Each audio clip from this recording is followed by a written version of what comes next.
আসসালামু আলাইকুম বন্ধুরা, এখন জিলাপি ছেঁড়া করছি। আর জিলাপির ফ্যাট তুলে এই বোতলে ভরেছি।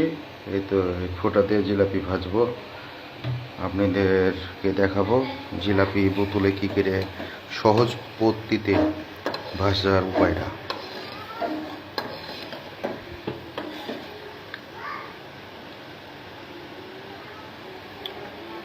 বন্ধুরা, এটা আমার হলো জিলাপি তাওয়া।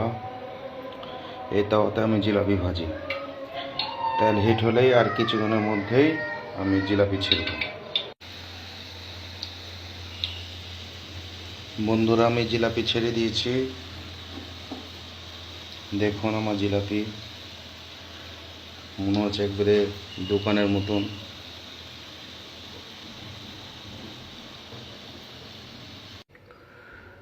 এই যে আমার জিলাপি ভাজা কেমন হয়েছে সবাই কমেন্টে জানাবেন বন্ধুরা।